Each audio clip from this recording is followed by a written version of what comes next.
The knock at the storm door. The storm was loud that night. Wind screamed across the rocky ground, shaking every wall of Daniel's small shelter. The sky outside was dark red, filled with dust and lightning.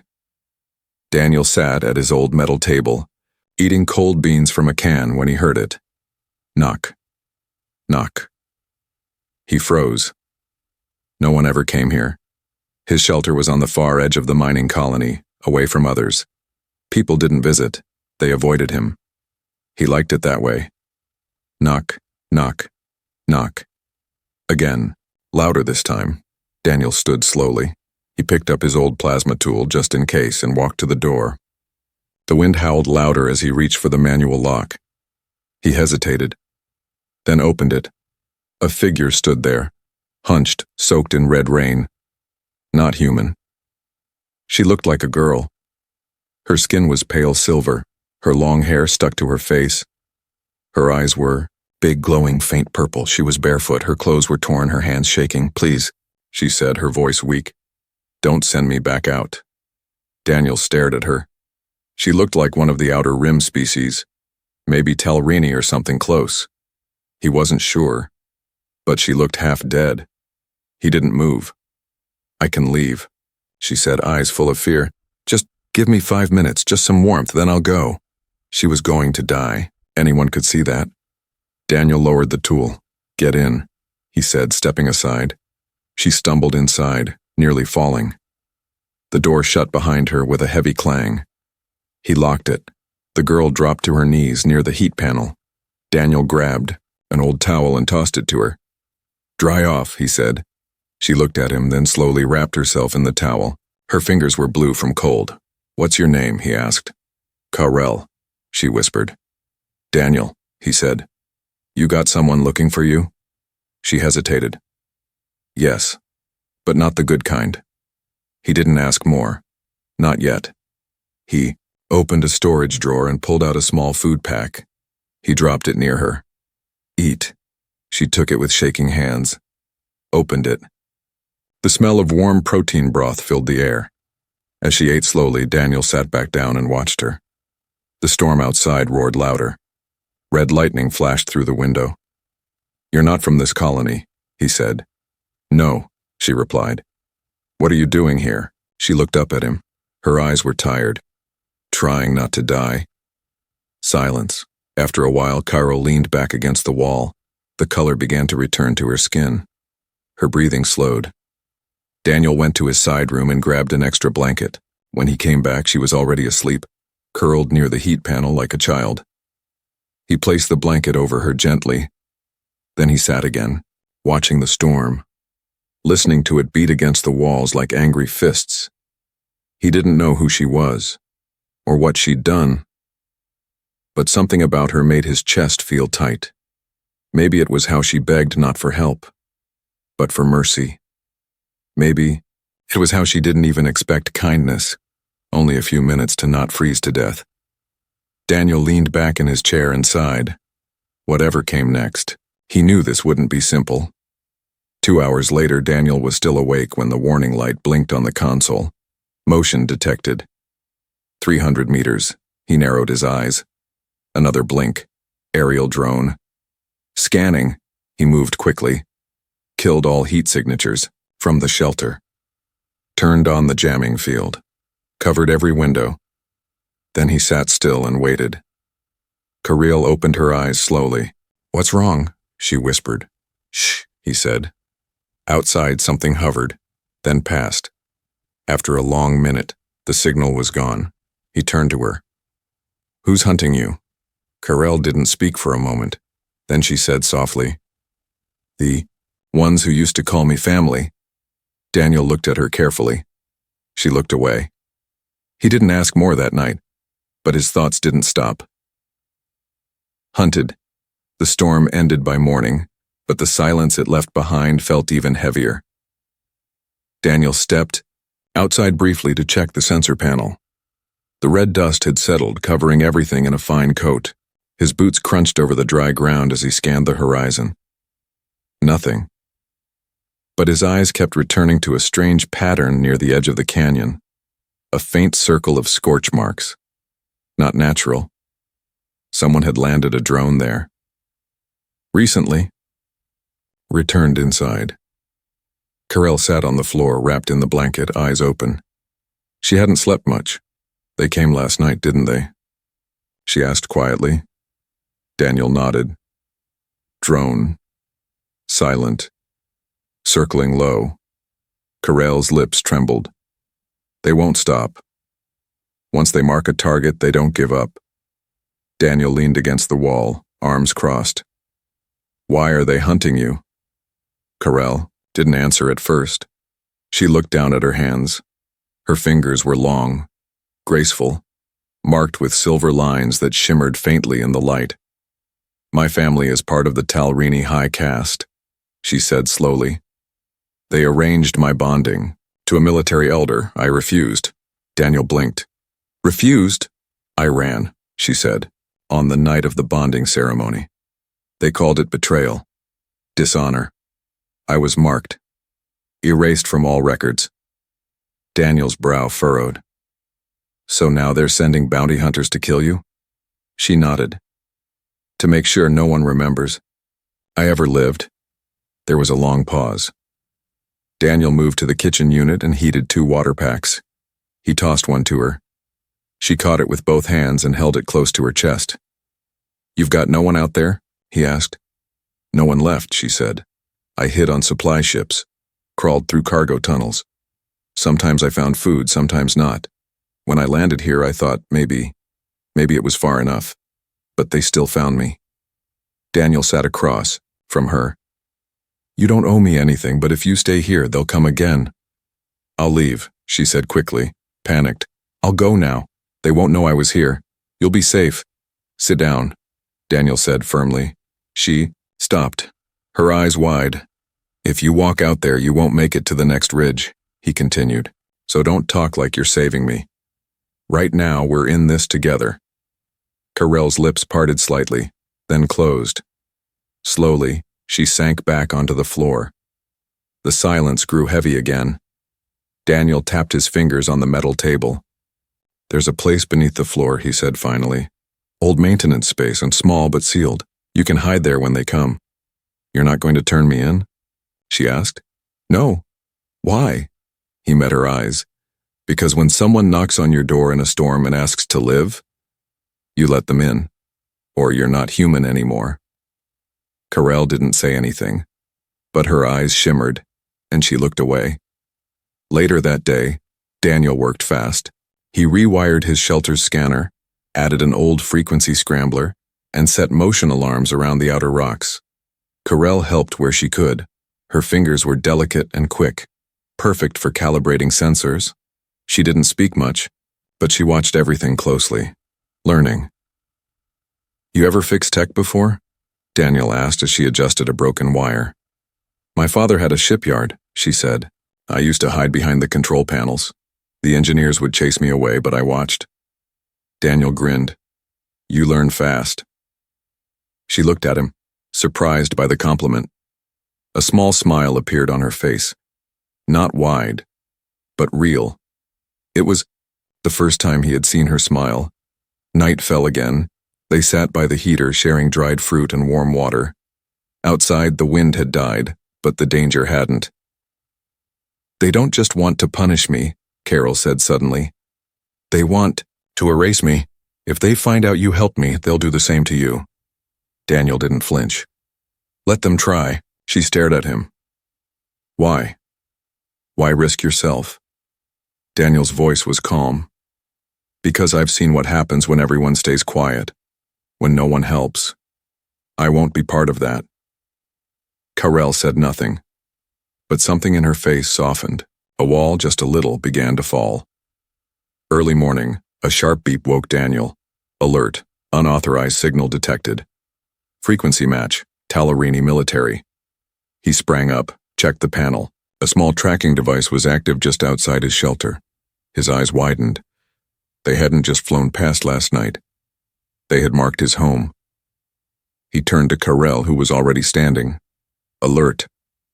They found us, he said. She looked at him, with fear. But then her hands tightened into fists.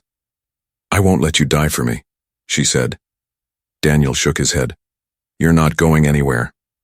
He grabbed his coat and gear, then turned to her. Get into the maintenance space now. I'll draw them away. What if they catch you, she asked. He smiled. Then they'll learn something new about humans. The girl with no past, the cold in the air had changed.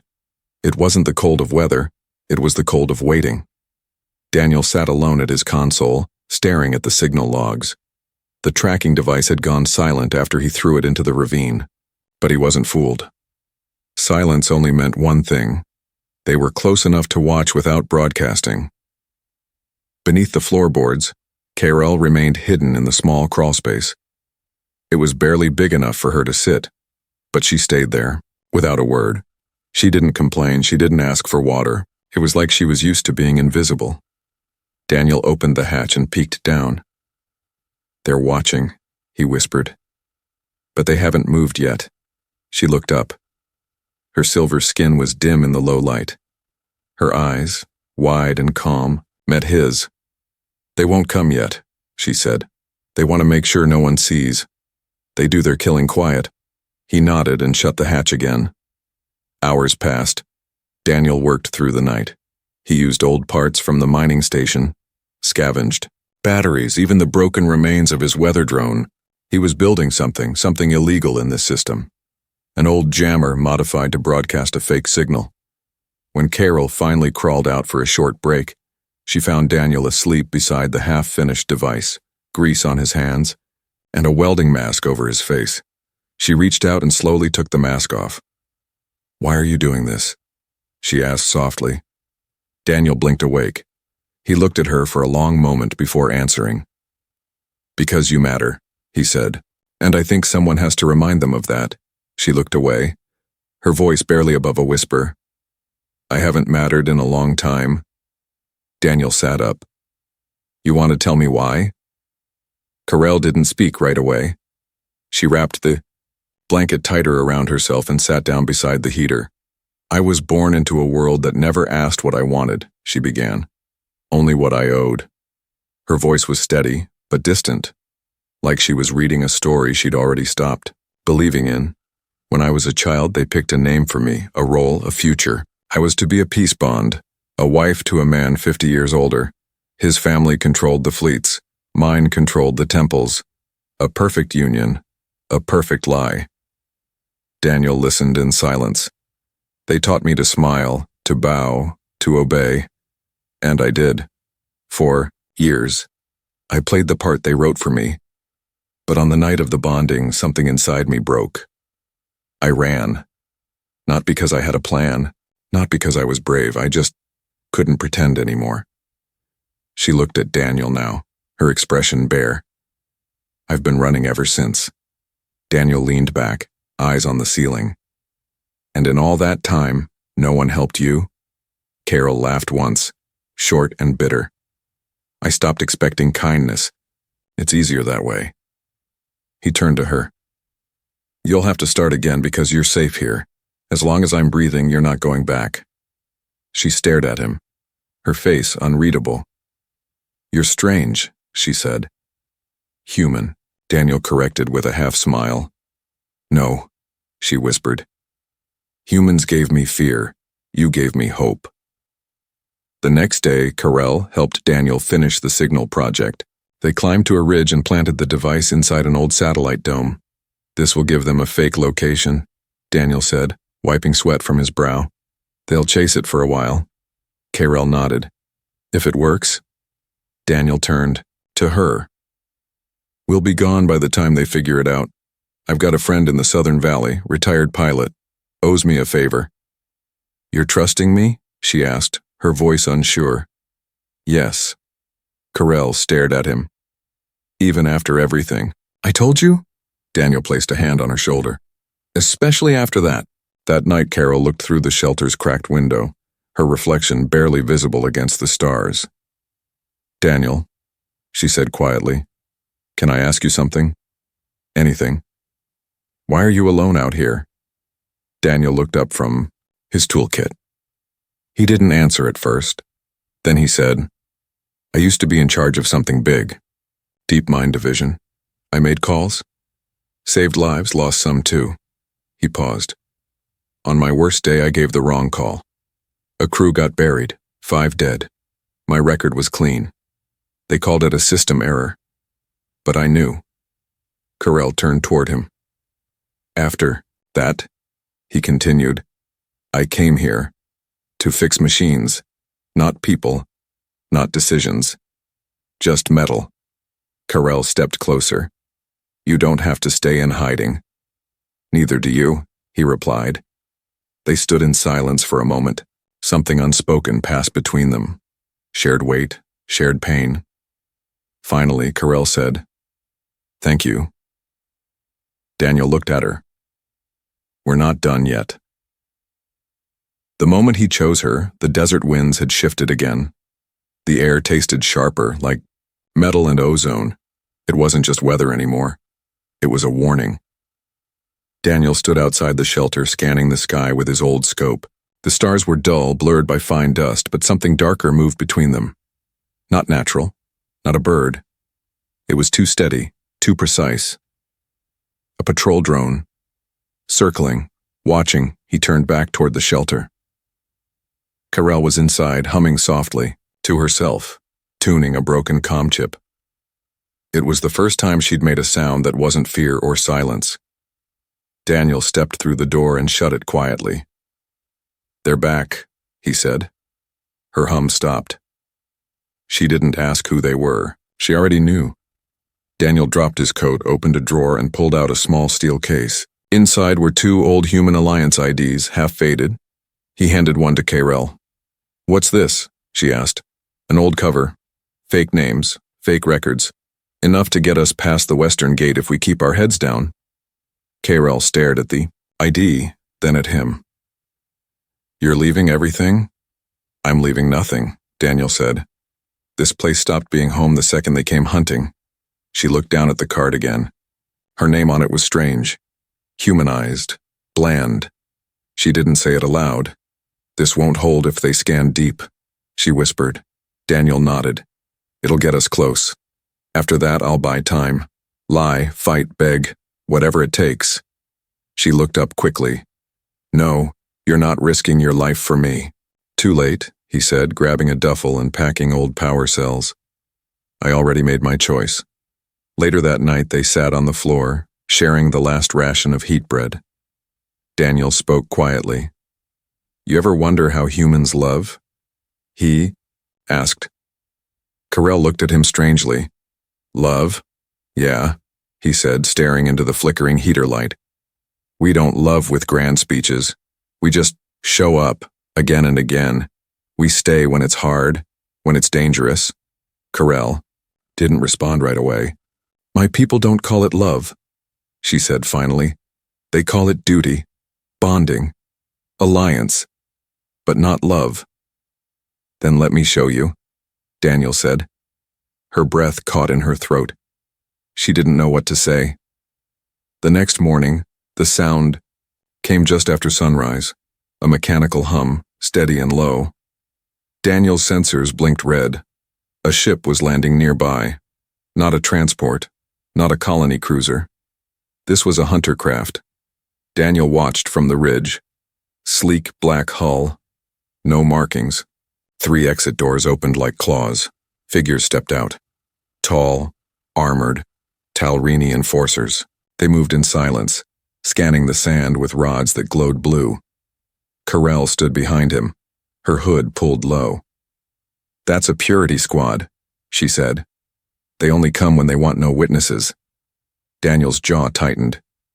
We need to go now. Wait, she said suddenly. Do you see that? She pointed toward one of the enforcers. He zoomed in with the scope. The soldier's chest plate had a red sigil, the same one Carell wore on the necklace she now kept hidden under her clothes. He's my cousin, she whispered. He used to bring me books when I was small. Daniel lowered the scope. Can we trust him? No, she said coldly. If he's here, it means they've already erased me in their minds. I'm not family anymore. They packed in silence. Daniel loaded the last power cell into the hoverbike's engine. Carol tightened, her makeshift satchel careful not to break the food packs. Once we reach the canyon mouth, he said, we switch paths, go through the ash fields. The patrol won't expect anyone to cross there. It's full of sink dust and broken glass. Dangerous? She asked. Yes, he said. But we'll survive it. Together. Carell walked over. She touched his arm gently. You don't have to do this. Daniel looked into her eyes. I'm not doing this, he said. We are. Her eyes shimmered, and for the first time since she had arrived at his door, Carell let herself believe something dangerous. Hope. Before sunset, Daniel returned from a supply run to find the door open. His heart froze. He rushed inside. The blanket was tossed aside, one of the food packs spilled, and in the center of the room, lying on the ground, was a broken comm unit still sparking. No sign of Carol. Carol? He called. Nothing. He grabbed his pack, his plasma tool, and sprinted out into the night. Her footprints were clear, drag marks, deep. They didn't kill her. They took her. And Daniel, for the first time in years, felt something rise in his chest like fire. He wasn't going to let this go. Not again. Fire in the sky. The desert sky burned orange as Daniel raced across the cracked ground. The hoverbike's engine whined, fighting against the shifting winds. Dust lashed his face. He didn't stop. He couldn't. Carell was out there. Taken. Dragged. From the only shelter she'd known. The idea of her locked in some cold alien cell made his blood boil. He didn't see her as an alien anymore. Not someone different. Not someone strange. She was Carell, the girl who sat near his heater, who hummed old melodies in the quiet, who had once whispered that he gave her hope, and someone had stolen her from him. His tracker beeped, a faint, unstable signal. Daniel had placed a microchip in her satchel, just in case. Now it pulsed weakly from the north ridge. He turned sharply, the bike jolting over the rocks. Ahead, black smoke curled into the sky. Something was burning. When he reached the ridge, he crouched behind a tall outcrop and saw the wreckage. A small transport craft had crashed into the canyon floor. Metal shards were scattered across the sand. 2 Talrini bodies lay twisted beside it, one with a plasma burn through his chest plate. Daniel's heart pounded. Was she inside when it crashed? Then he heard it, a voice, small, raw. Get away, from me. It was her, Carell. Daniel crawled closer. On the edge of the wreckage stood a tall Talrini enforcer. Blood streaked his helmet and his shoulder armor was cracked. He held Carell by one wrist, dragging her toward a beacon post. She fought, kicking, scratching, but she was weak. Her ankle bled. Her clothes were torn. The enforcer raised his arm to strike her. Daniel moved without thinking. He grabbed a rock, hurled it hard. It smashed into the enforcer's helmet with a loud crack. The Talrini stumbled, turned, and roared. Daniel charged, gripping his plasma tool. He didn't think. He just moved. The fight was brutal. Daniel wasn't a soldier. He didn't have training or speed or fancy armor. But he had rage, and a reason to win. The enforcer struck hard, knocking him backward. Daniel rolled, spat blood, and jammed the plasma tool into the enemy's leg. It hissed, sparking. Metal sizzled. Carol crawled out of the way as the enforcer howled and dropped to one knee. Daniel grabbed a fallen blaster and fired. 1 shot, 2. The enforcer collapsed. Daniel staggered to Carol. She was on her knees, trembling. You came, she whispered. He pulled her into his arms. Of course I came, he said. You didn't think I'd let them take you again? She leaned against him, her voice shaking. I thought I was gone. Not while I'm still breathing, he said. Later, as the fire faded, Daniel wrapped her ankle and helped her sit near the wreckage. They watched the smoke rise in silence. Carell looked at him, her voice soft. They'll keep coming. I know, he said. You'll get hurt. I already did. She frowned, touched his bruised cheek. You shouldn't have come after me. You're wrong, Daniel said, holding her hand. You're not just some stranger I helped once. You matter. More than this shelter. More than this world. She blinked, surprised. I'm not afraid of them anymore, he added. Not when it comes to you. Carell looked down, then back at him. You're either very brave or very foolish. Maybe both, Daniel said with a small grin. You really don't care that I'm not human? He shook his head. I care that you're you. That night they camped in a shallow cave, hidden beneath the canyon wall. The stars above were silent witnesses. Daniel built a small fire using dried fuel. Carol sat beside him, wrapped in a thick blanket, her injured foot resting on a warm rock. For the first time, she spoke about her childhood, about how her world smelled of rain and silver blossoms, about her first memory, falling into a fountain and laughing before the rules came. Daniel listened, not interrupting. Then she asked about Earth. He told her of blue skies, oceans so big they swallowed the sun, cities filled with lights that danced all night long. It sounds like a dream, she said. Maybe we'll go there, he replied. Someday. Carell looked at him, studying his face. You really believe that? If I didn't, Daniel said, I wouldn't have saved you. She leaned closer, her voice a whisper. Then let me believe too. The last stand of cold wind swept across the canyon floor. Daniel woke before dawn, his body aching from the fight. Carol still slept beside him, curled close to the dying fire. Her breath shallow, her foot still swollen. He listened to the wind and the hum of distant engines. They were coming again. But this time, he wasn't going to run. He stood at the edge of the cave, staring out toward the distant hills. From this high, he could see the lights of the patrol dropship as it cut across the horizon, its dark shape barely visible against the gray sky. They'd followed the smoke trail from the crash. It was only a matter of time before they found the cave. Daniel returned to the fire and gently shook Carell awake. We've got maybe half an hour, he said. They're almost here. Carell sat up, blinking the sleep from her eyes. We should go. No, Daniel said firmly. You should go. I'm staying. No, she said quickly. I won't leave you. Daniel crouched beside her. Listen, there's a small ravine behind this cave. It leads to the old salt tunnels. They won't know about them. It'll give you cover. What about you? I'll distract them. Lead them away. Carell gripped his sleeve tightly. You'll die. Maybe, he said.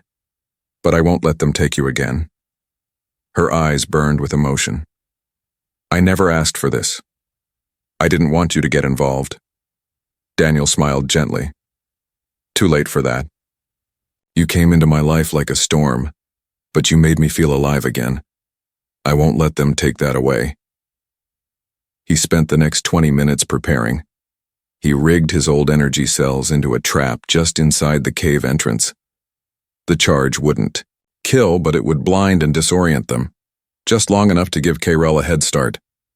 He gave her one of his comm chips, tuned to a narrow frequency.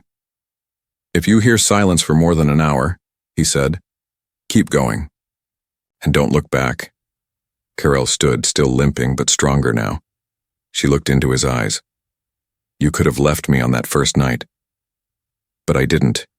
She stepped forward and, for the first time, pressed her forehead gently to his. You showed me what no one else ever did. Not kindness, not protection, choice. He closed his eyes. You were never a prisoner to me. When she finally pulled back, her fingers lingered on his hand. Then she turned and disappeared into the shadows behind the cave. Minutes later, the dropship hovered just above the canyon, engines whispering as it descended. Dust spiraled in the wind. Daniel stepped out from the mouth of the cave, hands raised. He wore his old mining armor, scratched, dented, but still strong. The plasma tool was hidden beneath his coat. A voice boomed from the ship. Human. Step aside. You are interfering with Talreni law. Daniel shook his head. You want her? You go through me. A tall enforcer dropped to the ground, then another, and another. They marched toward him in perfect silence, weapons raised. "You know this will cost you your life," the lead enforcer said. Daniel's voice was calm. "Worth it." They moved fast. Too fast. The trap triggered. A blast of white light filled the air, followed by a high-pitched hum. The enforcers staggered, blinded, shouting in confusion. Daniel ran forward, grabbed one of their rifles, and fired. He didn't stop. He fought like a man with nothing left to lose. One enforcer dropped, then another. The lead charged him, blade drawn. Daniel blocked with the rifle, but the blow knocked him to the ground. The enforcer stood over him. "You protect a traitor. For what? Pity?" Daniel looked up, bleeding but still defiant. "Not pity," he said. "Love." The enforcer raised his blade. A shot rang out. He froze. His chest smoked. He fell beside Daniel, eyes wide. Behind him on a rocky ledge stood Karel, limping, weak, but holding the blaster steady. "You said don't look back," she said. "But I did." Daniel smiled through bloodied lips. "Glad you did." She ran to him, dropping to her knees. "We have to move. More are coming." He nodded. "We'll go together." She wrapped her arm around him, lifting his weight. "We're not running anymore," she said. "We're fighting." And together, they disappeared into the rising smoke, two figures leaning on each other, moving through fire and dust toward freedom. Her answer: they moved through the tunnels in silence. Each step echoed through the narrow stone veins beneath the desert, a slow rhythm of pain and willpower. Daniel leaned on Karel, limping heavily. His side bled through a torn patch of cloth. But he didn't ask to stop. Karel didn't let him. The old salt tunnels twisted like forgotten memories, once carved by machines, now abandoned and left to rot. They creaked with wind and time, but they offered one thing the surface no longer did: hope. After hours of crawling, climbing, and holding each other upright, they emerged into a narrow valley choked with purple grass and jagged stones. The sun was rising, a pale circle in the red sky. They collapsed beside a ridge, breathing hard. For a long time, neither spoke. Then Karel turned to Daniel, gently brushing dust from his brow. "You should have let me go," she whispered. "And regret it for the rest of my life?" He replied, his voice rough but steady. "Not a chance." She smiled sadly. "You almost died." "So did you." He reached out, took her hand. But we didn't. They spent the next 3 days hiding in a deep ravine, feeding on ration crumbs and shared water sips. Daniel's wound began to heal slowly under Karel's care. She ground down moss and minerals to make old remedies she'd learned as a child, before her world turned cruel. On the 4th day, Daniel powered up the long-range emergency beacon buried in his backpack. It was illegal tech, retired after the war, but powerful enough to send a signal across systems. "What if someone else finds us?" Karel asked. Daniel met her eyes. "I'm not calling for just someone." "Then who?" He tapped the transmitter. "An old friend, Commander Dora Thorne. Human Alliance. If she's still alive, she'll come." "Why would she help?" "Because once, long ago, I dragged her out of a tunnel like this. She owes me." On the 6th day, a shadow moved across the sky. Not a hunter ship. Sleek, wide-winged, human, design. Daniel stood with weak legs, raising the signal cloth. Karel beside him. The ship circled, scanned, and then dropped slowly to the canyon floor. The ramp hissed open. A woman stepped out. Tall gray hair tied back, scars on her face. "You look like hell, Dan," she said. "I earned it," he replied, smiling. Her eyes landed on Karel. Her stance tightened. "She's with me," Daniel said quickly. "No, one touches her." Dora studied Karel. "You know what the Alliance will say?" "I know what I say," Daniel said. "She's not cargo, not a threat, not a name on a list. She's free." Karel's hand tightened around his. "I don't owe the Council anything," Dora muttered, "but I owe you." She nodded. "Get inside." Weeks later, they lived quietly in a remote outpost on a forest moon. No guards, no patrols. Just wind in the trees and birds that made strange music at sunrise. Daniel worked at a repair station, fixing broken parts and helping lost travelers. Karel helped manage the gardens, learning human words with every passing day. She wore simple clothes, smiled more often. But some nights the past returned. She would wake from dreams, shaking, and Daniel would hold her, whispering, "You're safe. You're not alone." One night, under a sky full of blue stars, she sat beside him near the quiet stream. "Do you still believe we have a future?" she asked. Daniel looked at her, his eyes warm. "I don't just believe it," he said. "I see it. Right here." She leaned her head on his shoulder. "Then let me say it," she whispered. "What I couldn't say before." He waited. Karel turned to him. "I love you." 3 simple words, fragile, honest, and real. Daniel smiled, brushing her cheek. "I've been waiting to hear that." Months passed. The Alliance finally responded to Dora's report. The Talrini had withdrawn their bounty. Too much noise. Too much resistance. Politically risky now. Officially, Karel didn't exist. Unofficially, she was free. One afternoon, Daniel returned from work carrying a small package. "What's that?" she asked. He handed it to her. Inside was a silver ring forged from salvaged ship metal polished by hand. No gems, just simplicity. "This world lets us choose now," Daniel said. "So I choose you." Karel stared at the ring, then at him, and then she said the words that would carry through every storm, every shadow of their past. "And I choose you." The story of the man who gave shelter to a hunted outcast would spread slowly, quietly, through colony whispers and traitor tales. They'd call it a love story. They'd call it foolish bravery. But to Daniel and Karel, it was just life. A life they built together. Not as human and alien, but as 2 hearts that refused to let go.